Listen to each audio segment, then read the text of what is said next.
Welcome to Choice Classic Radio. Like us on Facebook, subscribe to us on YouTube, and help keep this show alive by donating at choiceclassicradio.com. For more of your favorite old-time radio shows, join us on our companion podcast, Choice Classic Radio, Mystery, Suspense, Dramas, and Horrors, where we bring to you the most mysterious tales that the golden age of radio had to offer. And now, with 728 episodes made, broadcasting on CBS Radio Network from 1949 to 1962, we bring to you yours truly, Johnny Dollar. The Hallmark Playhouse, which is heard during most of the year at this time on Thursdays, has finished its summer vacation. So be with us when Hallmark Playhouse returns to CBS a week from tonight on September the 7th. Now, from Hollywood, it's time for Edmund O'Brien as... Johnny Dollar. Carl Brewster down at East Coast. Yes, Carl. I wonder if you'd do a little job for us. Sure, what is it? A policyholder of ours needs some protection. Well, I hope this doesn't indicate a trend. This is the second time an insurance company has hired me as a bodyguard. Isn't that rather unusual? Well, it's rather an unusual case. This girl, her fiancé, has spent the past 5 years in prison. He's being released tomorrow, and he swears that the first thing he's going to do is kill her. Well, that's cozy. I think she deserves some help. Come on down this afternoon, we'll talk it over.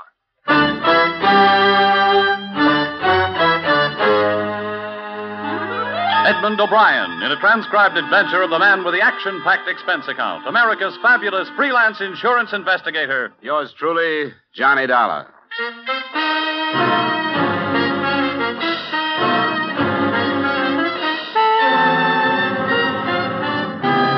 Expense account submitted by Special Investigator Johnny Dollar to Home Office, East Coast Underwriters, Hartford, Connecticut. Attention, Carl Brewster. The following is an accounting of my expenditures during assignment on the Virginia Beach matter. Expense account item 1, $1.50 cab fare from my apartment to your office. Well. You're prompt, Dollar. How are you, Mr. Brewster? Or did we set any particular time? No, I guess we didn't. Well, I'm glad to see you anyway. Sit down. Thank you. Now, let's see. Oh, yes, the Browning girl. Janice Browning. How much did I tell you over the phone? That her boyfriend was getting out of stir and was going to kill her. What you left unsaid was that she probably deserves it.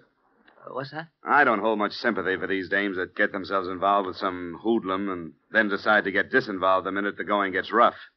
But it's your money. I wouldn't jump to conclusions, Dollar. This is a pathetic case. Of course, the girl made a mistake in taking up with this fellow, but 5 years is a long time to think. And she'd realized her mistake. What did he go up for? I believe it was robbery. Do you know if she spent all the loot before she realized her mistake? Now, Dollar. Why doesn't she hire a bodyguard herself? Because she can't afford it. She has nothing. She turned to us because there was no place to go. Poor thing is in desperate fear of her life, Dollar. Surely you can appreciate that. Okay, give me the rest. And there's a little more. She's living in Virginia, outside of Norfolk, Virginia Beach. Janice Browning, was it? I have her address for you. Her fiancé's name is Robeson, Mark Robeson. And he's due out tomorrow. From the state penitentiary at Richmond. Just stay with her until we see what happens. She was here, Dollar. I talked to her. This will not be an unpleasant assignment for you. She must have something more than a policy to knock this whole company off its feet far enough to hire a bodyguard. That could spell bankruptcy if it went far enough.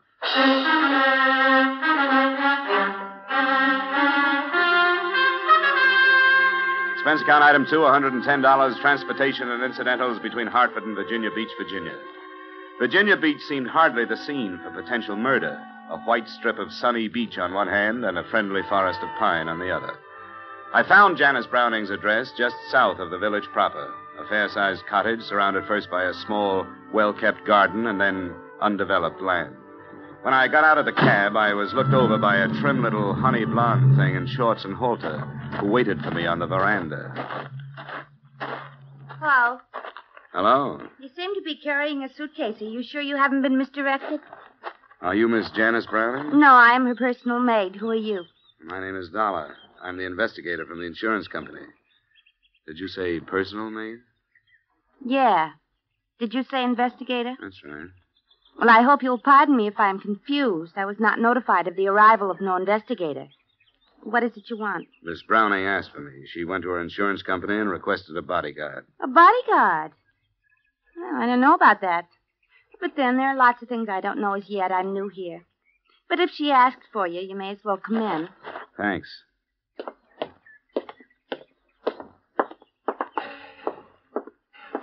I suppose you were surprised when I said I was Miss Browning's personal maid because of the way I'm dressed, if you'll pardon the expression. As a matter of fact, I was surprised that she had one. Why'd you say that? I'd been led to believe that she couldn't afford things like that. Well, between you and I haven't been paid yet. But she seems to be very generous. She turned over her entire wardrobe for me to wear at any time. Yeah, but maybe that's a bad sign. Maybe she's going to pay me off in clothes, and they don't quite fit, as you can see. How long have you been here? Just only 3 days. My name's Betty Light. I took the name Light from my stepfather. What are you doing here? Well, Miss Browning has a fiancé coming out of prison today, and she's afraid to meet him alone. Prison? Well, you could never tell. But I suppose it's her business. What is it? Well, if I was sweating out a fiancé after all that time, I wouldn't be quite so thick with what she's thick with. What do you mean? Well, if I were him, I'd feel cheated. She hasn't been wasting her time, from what I can tell. And in 1 week, that's plenty. But I shouldn't be gassing like this. Who is he? His name is George Masters. And if there's a fiancé on tap, he'd better be careful. Why is she afraid, as if she shouldn't be? Well, because she changed her mind about him and evidently didn't tell him about it. Sure, the same old story. Well, this is a surprise to me, but the least I can do is work out the wig. You know, Betty, I feel the same way. It was just past midday when I arrived, and wasn't until almost 5 that a cream-colored convertible coasted into the driveway carrying a man and another honey blonde. I could see immediately how Janice Browning had swept the insurance company off its feet. How do you do, Mr. Dollar? I'm so glad you're here. Oh, may I present Mr. Masters? Mr. Masters? I won't stay, Jan. I know you have things to talk over. I'll pick you up at 7. All right, George. Bye, Dollar. Feel a lot better, too, now that you're here. I'll do what I can. See you at 7, Jan. I'll be ready. Oh, please sit down, Mr. Dollar. Betty, Yes, Miss Browning. I don't think we'll need anything, and I'd like to see Mr. Dollar alone, if you don't mind. Oh, by all means, Miss Browning. Could I have your permission to visit the beach? Of course, stay as long as you like. You know where the beach things are. Oh, I wouldn't think of encroaching. I'll just go the way I am. She's the strangest girl. Where'd you find her? She was a waitress in New York. I asked her if she wanted to come down for the rest of the summer. I thought she'd be company. But she's become so formal, or tries to be. Oh, would you like a drink or something? No, thanks. I suppose you think I'm an awful coward to scream for help the way I did. Well, I haven't heard all the particulars. I really didn't know what else to do. I thought of running away, but, well, I've made friends here. There's the simple fact that I don't have any money. How serious do you think this threat to kill you is? I'm afraid it's quite serious. But I don't know what will happen, and I wanted somebody to be with me. When did you see him last? 6 months ago. I thought about it for a long time, about breaking our engagement and which would be the best way to do it, and I decided to face him while he was still in prison and simply tell him I couldn't go on. Well, that wasn't the easiest way to hand it to him. I know, but it was the fairest, I thought. He didn't create a scene or anything, but I'll never forget his expression. He just looked at me and said, "Have your fun. You've only got 6 months, because when I get out of here, I'm going to kill you." Well, now the 6 months are up. He's been let out. He knows you're here? Yes, he'll come here. Your friend Masters said he was going to call for you at 7. Where were you going? Just to dinner and maybe a club afterward. I think you'd better cancel it. Why? I'll go crazy if I have to sit in this house and just wait. I don't want you to come back here after dark, for one reason. If you can't go a long distance and stay, I don't want you to leave at all. The village is too small. If he knows it, he'll find you. I'll be with George. Look, you managed to put the responsibility of this thing into the lap of your insurance company, and they handed it to me. Now, I want you to stay here where I can keep my eye on you. All right, Mr. Dollar. I'll do anything you want me to. Good. Oh, you might mix that drink you offered. Scotch, if you have it, and plain water.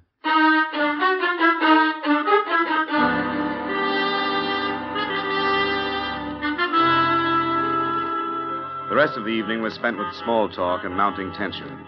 The state penitentiary was no more than 100 miles from Virginia Beach, and since it's the habit of prisons to turn out their guests at dawn, Mark Robeson had had plenty of time to make the trip. In spite of a sultry night, I closed and locked all the doors and windows, and by 11, the cottage was dark, with everyone retired. The living room was the most strategic spot in the house, so I stretched myself across a couch that was too short for me and listened to the silence. It must have been some time after midnight when I heard a door crack behind me.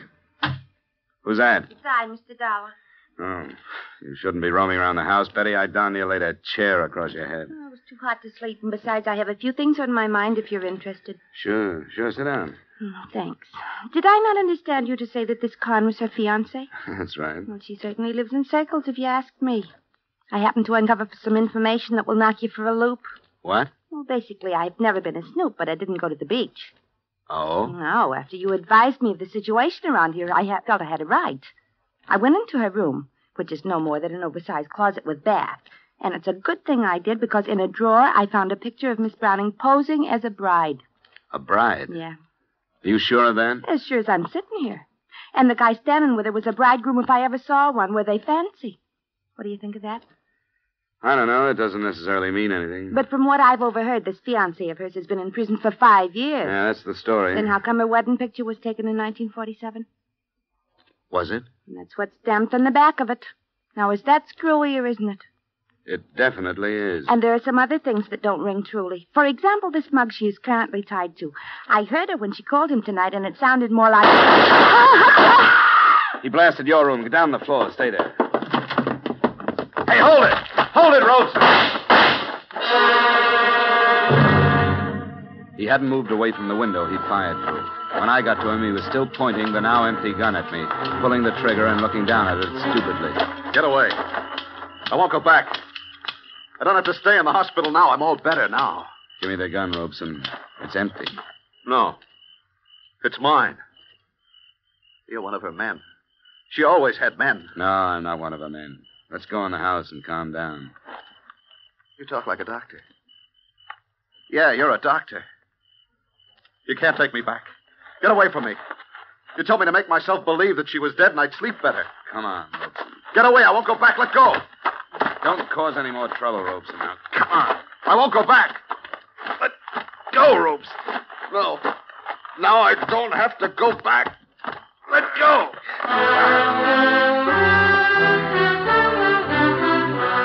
I'd heard stories of the unbelievable physical strength of those whose mental strength is gone.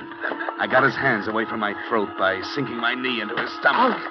But there was nothing I could do to hold him. He lumbered off into the darkness and disappeared. I didn't need a medical opinion to know that I wasn't protecting Janice Browning from a released convict. I was protecting her from a homicidal maniac.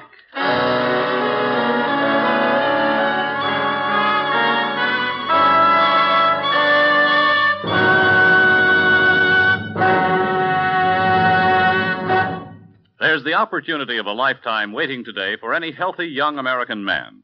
An opportunity to begin a profitable and stable career for himself and at the same time to offer assistance to his nation, to the United Nations in their present conflict against armed aggression. The United States Armed Forces need volunteers today in every branch of the service. You have the chance to choose not only the branch, but the type of work which you feel will be of the most benefit to you in the years ahead.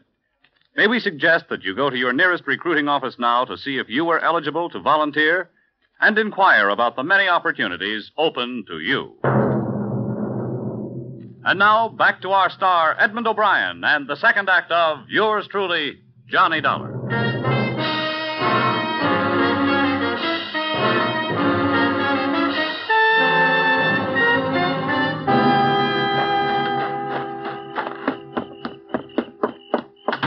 Are you all right, Mr. Dollar? Yeah. Turn on some lamps in here, but stay away from the windows.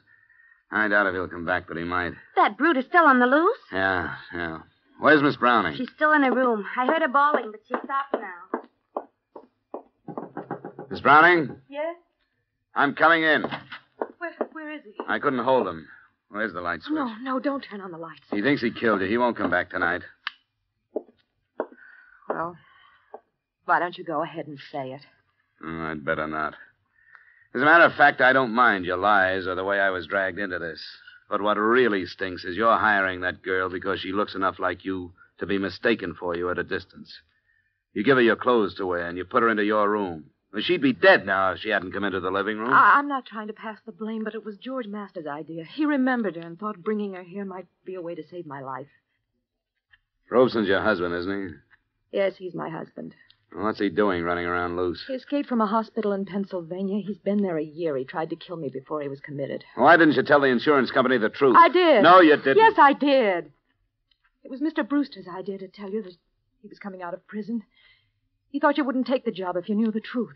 Well, he was right, and I'm leaving the job right now. Oh, you have every right to. You can get yourself some protection around here. I couldn't when I tried. I went to every private detective in Norfolk and Portsmouth.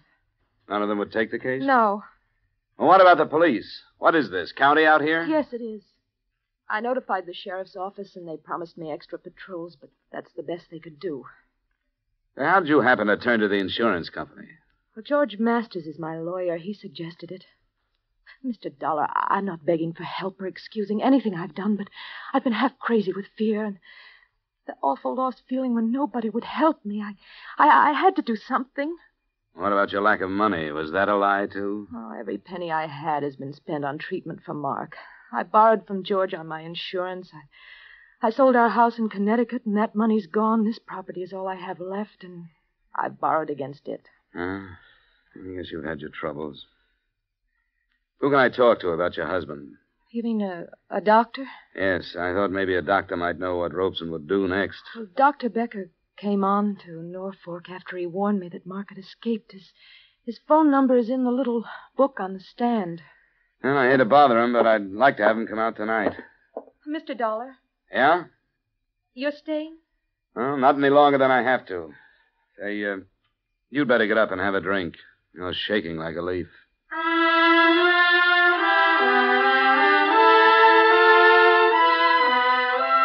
I changed my mind about dropping the case, Mr. Brewster, not only because she was a beautiful woman in a tough situation, but also for another reason. I awoke Dr. Becker at his hotel in Norfolk, and after I outlined the night's events to him, he agreed to come out.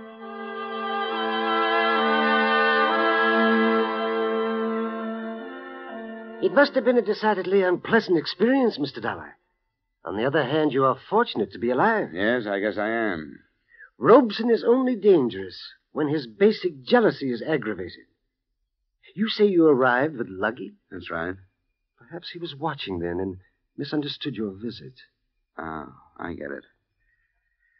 Well, what do we do now, Doctor? He probably thinks he killed her. Can we expect him to come back? Well, that is hard to say. He'll suffer a deep sense of remorse. Then he may feel that what took place was only a figment, a dream. The remorse would cause introspection and keep him away. The fantasy thought might bring him back to investigate. When? Oh, who knows? Tonight even, or tomorrow. Would he try to kill her again? Oh, yes. An extremely strong fixation. Do you want him to come back? Well, I want to see the end of this. That's the best way I can think of. I'll keep his wife here tomorrow outside so he can see her if he does come. She's the one who really has suffered, the poor girl. I wish there were a way to ensure her safety. We could alert the police. Well, with the police on the scene, then he would not return. Shh. Here she comes.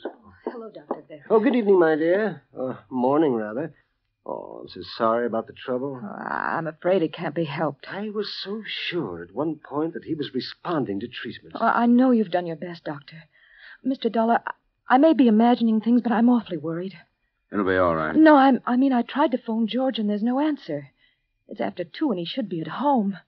Mark knew that George and I have always been friendly. Would there be any danger to this man, Doctor? Oh, I hardly think so. All of your husband's aggressive urge was directed toward you, Janice. Well, could we go and see if everything is all right? I can't help it. I'm worried. Where does he live? In the village. It's not far from here. Could we borrow your car, Doctor? Oh, by all means, my dear. Here are the keys. You'll come with me, Mr. Dollar? Oh, I'm not letting you go alone. We'll be back as soon as we can, Doctor.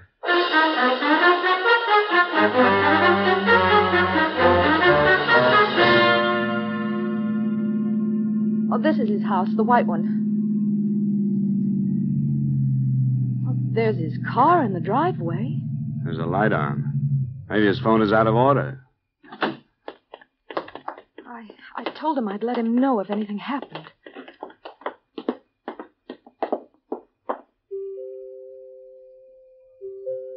George? George, it's Jan. He doesn't answer. I want to go in. Let's see.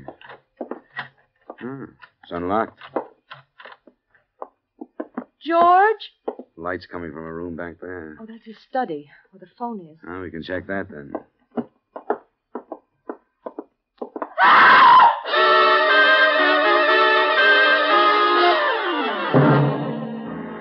George Masters was lying face up in the middle of a room that had been pretty well torn up by the struggle.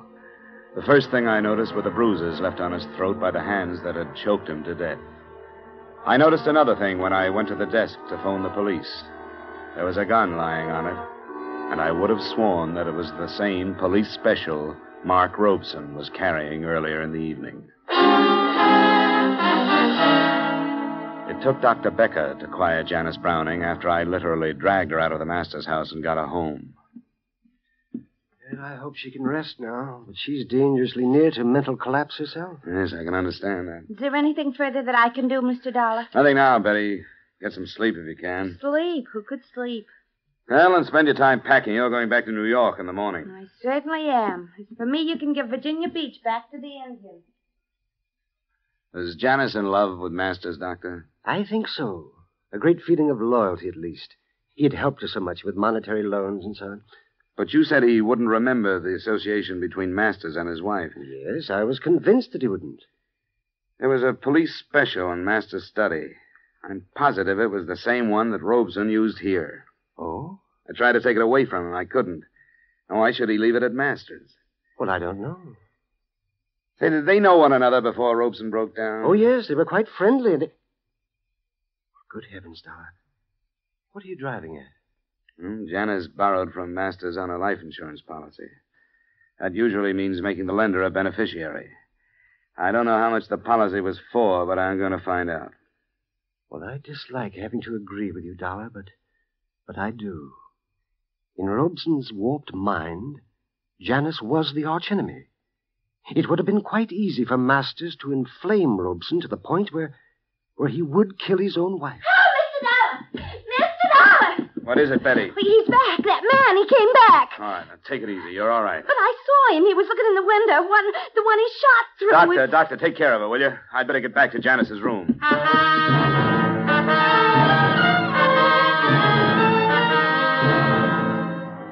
There was no more trouble that night, nor was there any rest. We knew that since Robeson had come back, he realized his mistake, and we knew that he would try to come back again. We agreed that instead of calling for police protection, we would let him return and try to handle him when he did.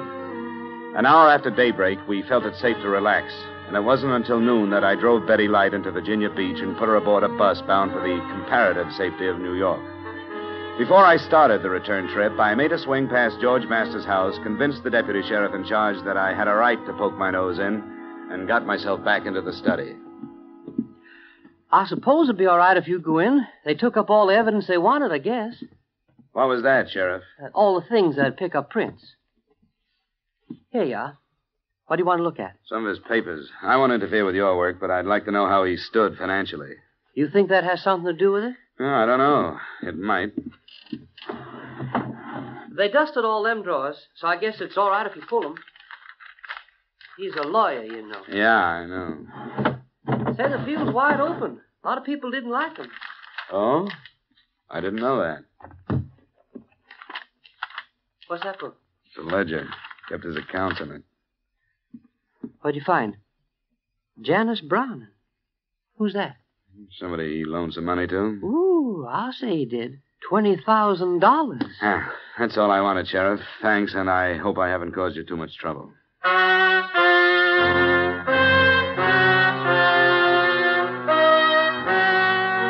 What I'd found was another link in a chain of circumstantial evidence that would never be used since George Masters was dead. He had loaned Janice Browning the thousands she had spent on treatments for her husband, and it was obvious that there was no chance of her ever being able to pay him back. The last notation revealed the fact that a $5,000 loan had been made on her insurance policy in April. A long-distance call to the company told me that the policy was for $50,000 and that George Masters had become the sole beneficiary the same month, April.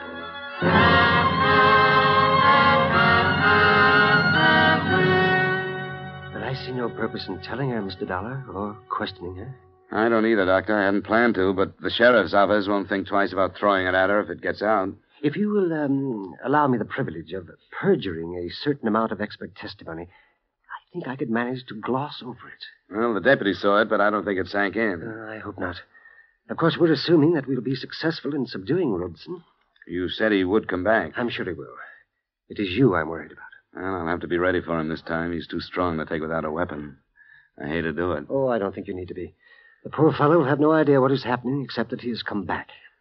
Okay. She awake? Yes, I think so. Well, it's 3:00. She should be outside in case he's watching. Yes. I'll go and explain our tactics to her. Good luck, Mr. Dollar. I hope all goes well.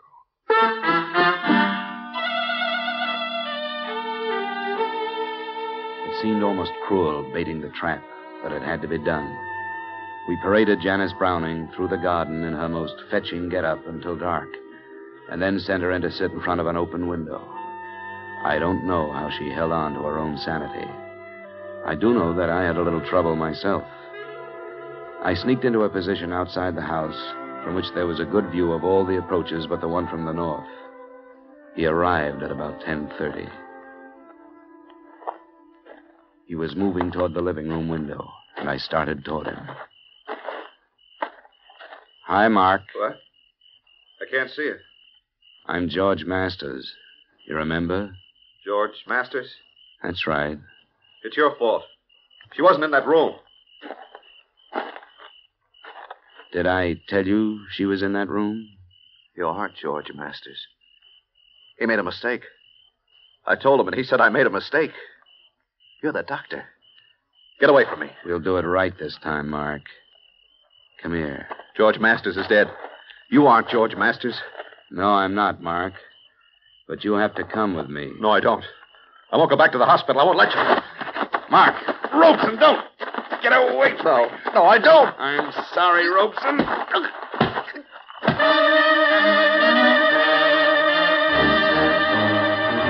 I don't know what Becker is going to say to the police, but I do know what he learned from his patient after he was returned to the hospital and quieted down. Enclosed, you will find the doctor's confidential statement. He did go to Masters, hoping to ally him as a friend. Taking advantage of his escape, Masters armed him in the hope of realizing a profit from Janice's insurance policy. But Robeson, in his agitation, fired into the wrong room. And because he placed the blame for his mistake on Masters instead of himself, he became violent, and as a result, Masters was killed. Expense account item 3, same as item 2, transportation back to Hartford. Expense account item 4, and this is to you personally, Mr. Brewster. Payment for deceit in acing me into this matter, $500. Expense account total, $855.75. Yours truly, Johnny Dollar.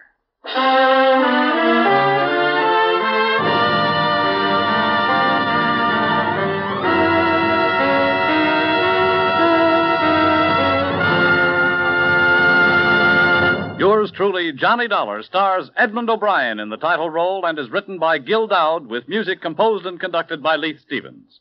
Edmund O'Brien can currently be seen starring in the Columbia Pictures production 711 Ocean Drive. Featured in tonight's cast were Bob Sweeney, Virginia Gregg, Gene Bates, Hy Averback, and Howard McNear. Yours truly, Johnny Dollar, was transcribed in Hollywood by Jaime Del Valle.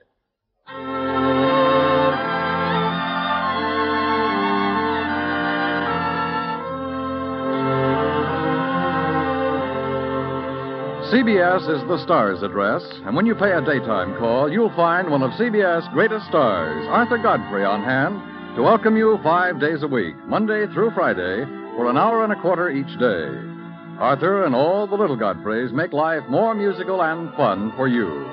Hear Arthur Godfrey's daytime program every Monday through Friday on most of these same CBS stations. To hear each and every star, leave your dials where they are, 'cause this is CBS, the star's address. Yes, CBS, the star's address. Yes, this is CBS, where Philip Marlowe takes the case every Friday night on the Columbia Broadcasting System.